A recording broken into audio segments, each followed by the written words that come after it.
Bismillahirrahmanirrahim. Assalamualaikum warahmatullahi wabarakatuh.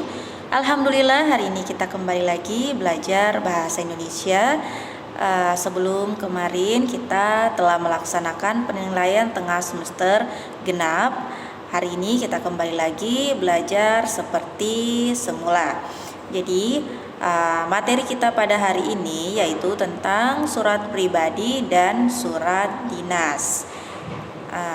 Sebelum kita memulai pembelajaran, Ibu akan menyampaikan tentang tujuan pembelajaran kita pada hari ini. Jadi tujuan pembelajaran kita pada hari ini yang pertama, siswa mampu memahami materi tentang pengertian surat pribadi dan surat dinas. Kemudian yang kedua, siswa mampu mengetahui struktur dari surat pribadi dan surat dinas. Kemudian yang terakhir, siswa dapat menyimpulkan surat dinas dan surat pribadi. Nah, sebelum masuk materi, Ibu akan mengajukan beberapa pertanyaan terlebih dahulu. Jadi, pertanyaan yang pertama yaitu, mengapa seseorang harus menulis surat pribadi? Kemudian yang kedua, bagaimana urutan menulis surat pribadi? Yang ketiga, apa saja sih tujuan yang mungkin diungkapkan dalam surat pribadi? Yang keempat, apa saja ciri-ciri dari isi dari surat pribadi itu sendiri? Nah, untuk mengetahui jawaban dari keempat pertanyaan tersebut, mari kita simak materi kita pada hari ini.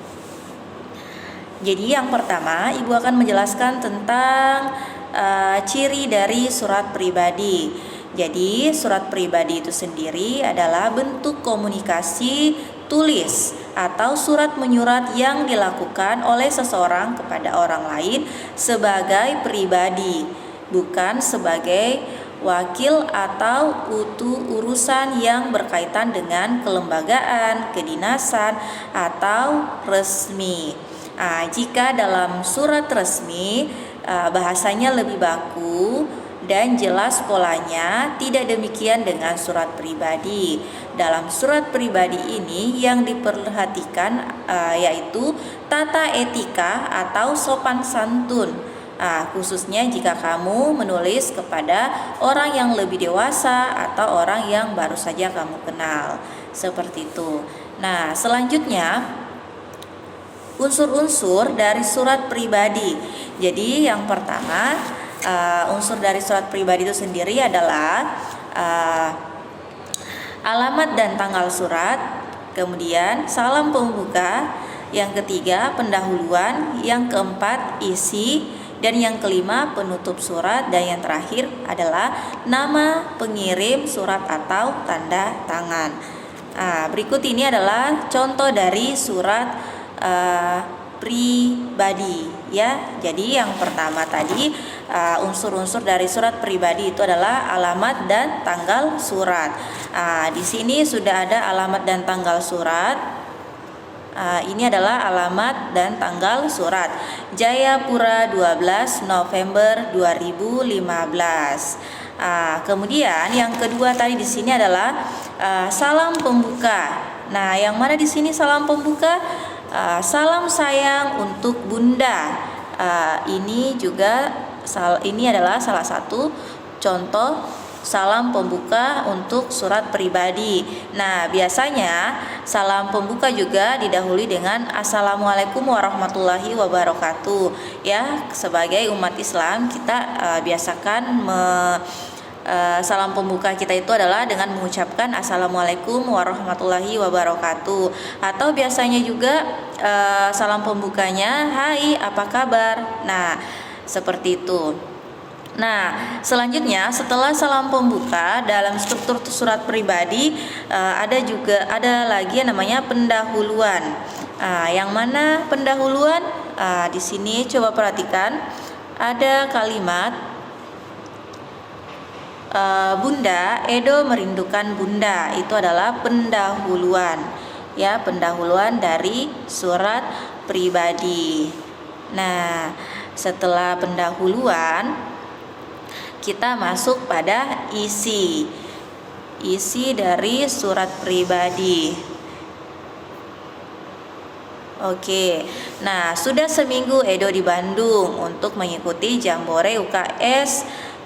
Di sini Edo tinggal di asrama bersama teman-teman dari seluruh Indonesia. Edo sangat senang belajar dan berteman dengan mereka.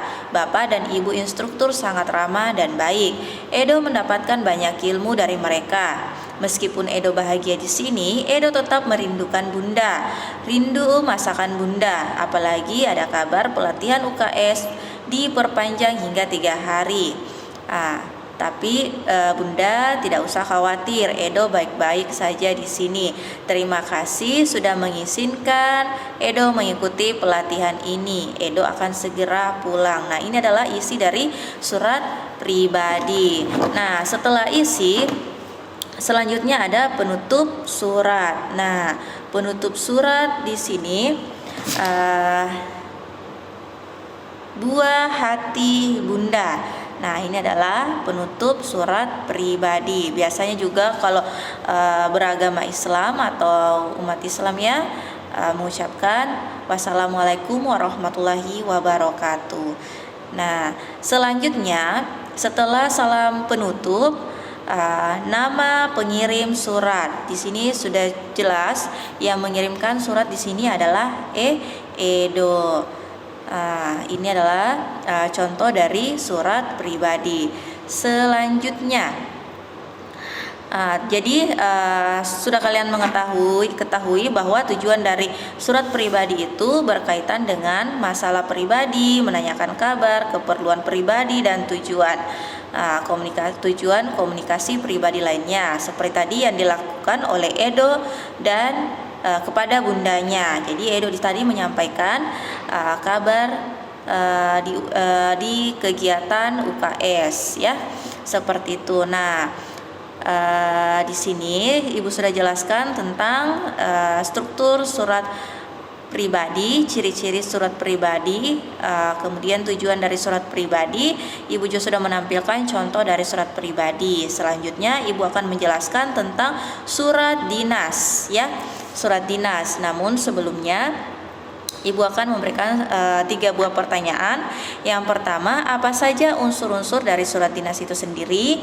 Kemudian yang kedua, bagaimana ciri dari surat dinas dari segi bentuknya? Kemudian yang ketiga, bagaimana ciri surat dinas dari segi isinya? Di sini Ibu akan menjelaskan terlebih dahulu pengertian dari surat dinas. Jadi surat dinas itu sendiri ditulis dalam situasi formal dan untuk kepentingan formal. Surat dinas ini ditulis dari suatu lembaga pemerintahan, perusahaan, atau organisasi yang ditunjuk kepada lembaga lain. Jadi surat pribadi ini bersifat formal. Nah, berikutnya struktur surat dinas. Jadi struktur surat dinas lebih banyak daripada tadi surat pribadi. Jadi yang pertama struktur surat dinas itu adalah kop surat. Kemudian yang kedua nomor surat. Yang ketiga tanggal surat, lampiran. Kemudian yang kelima perihal. Kemudian yang keenam alamat surat. Yang ketujuh salam pembuka. Kemudian yang ke-8 isi surat. Yang ke-9 paragraf penutup. Yang ke-10 nama dan tanda tangan pihak yang memperkuat surat. Yang terakhir nama dan tanda tangan penulis surat. Berikut ini Ibu akan sajikan sebuah contoh dari surat dinas. Coba kalian perhatikan. Di sini sudah ada surat dinas. Yang pertama tadi di sini adalah kop surat. Yang mana yang dikatakan kop surat? Kop surat, coba perhatikan yang Ibu lingkari. Nah, ini yang dimaksud kop surat dari surat resmi. Kemudian struktur yang kedua tadi ada nomor surat. Di sini sudah jelas nomor 8 garis miring K garis miring UKS. Jadi di sini mungkin surat yang ke-8 mungkin K itu temanya tentang kemah atau lingkungan. Kemudian UKS yang mengadakan atau yang mengeluarkan surat ini adalah pengurus UKS ya. Ini adalah nomor surat. Ibu perkecil dulu ya. Oke. Ya, jadi sudah jelas ya. Kemudian setelah nomor surat ada tanggal surat. Nah, di sini sudah jelas sekali tanggal surat 23 November 2015 ya. Nah, jadi tanggal penulisan suratnya itu pada tanggal 23 November 2015. Kemudian selanjutnya ada perihal atau lampiran ya, perihal atau lampiran. Yang ibu lingkari satu berkas, artinya cukup satu lembar surat saja. Nah, selanjutnya adalah alamat ya, alamat yang dituju. Alamat yang dituju di sini, yang terhormat wali murid Sofia Nazila di Tuban. Nah, ini adalah alamat yang dituju. Kemudian struktur selanjutnya setelah alamat adalah salam pembuka. Oh ini yang terakhir tadi ada hal atau perihal. Kemudian salam pembuka dengan hormat. Nah, ini adalah salam pembuka dari surat resmi. Berbeda tadi dengan surat pribadi, salam pembukanya halo bunda, apa kabar, atau assalamualaikum warahmatullahi wabarakatuh. Nah, kalau di surat resmi biasanya digunakan kalimat dengan hormat. Nah, setelah salam pembuka kita masuk kepada isi surat. Jadi isi suratnya coba diperhatikan. Oke. Dalam rangka upaya untuk mengenal lingkungan pantai dan membantu pelestarian lingkungan, Pramuka SMP Mutiara Harapan 1 akan mengadakan perkemahan Sabtu dan Minggu pada tanggal 5 sampai dengan 6 Desember 2015 di kawasan Pantai Kelapa, Tuban. Oleh sebab itu, kami memohon kepada Bapak dan Ibu mengizinkan putra dan putrinya mengikuti kegiatan persami tersebut.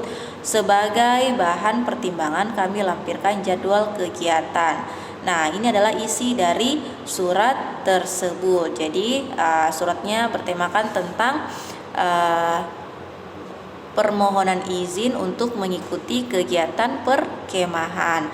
Nah, selanjutnya salam penutup ya. Terima kasih atas perhatian Bapak dan Ibu wali murid.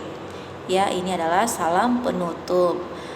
Selanjutnya setelah salam penutup, nama dan tanda tangan pihak yang memperkuat surat tersebut. Di sini ada kepala sekolah yang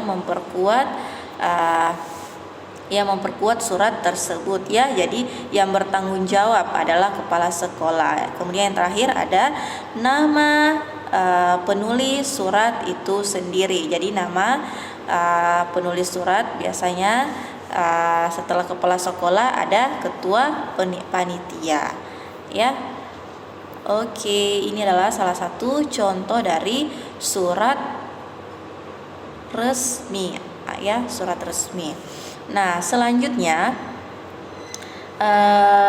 setelah Ibu menjelaskan tentang materi tentang surat resmi, struktur dari surat resmi, Ibu harap kalian sudah paham tentang materi-materi tersebut. Jadi setelah Ibu menjelaskan ini, Ibu harap kalian akan lebih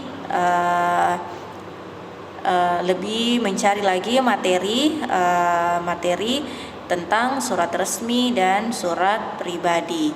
Oke, terima kasih sudah mengikuti pembelajaran Ibu atau menyimak materi Ibu dari pertama hingga terakhir ya. Ibu ucapkan, Ibu harap semuanya bisa belajar dengan baik dengan materi surat resmi dan surat pribadi. Jadi materi kita selanjutnya atau materi kita kemudian tentang menyimpulkan surat pribadi, dan surat resmi. Ya, Ibu tutup materi pembelajaran kita pada hari ini dengan membaca doa kafaratul majelis. Subhanakallahumma wa bihamdi asyhadu an la ilaha illa anta astaghfiruka wa atubu ilaik. Assalamualaikum warahmatullahi wabarakatuh.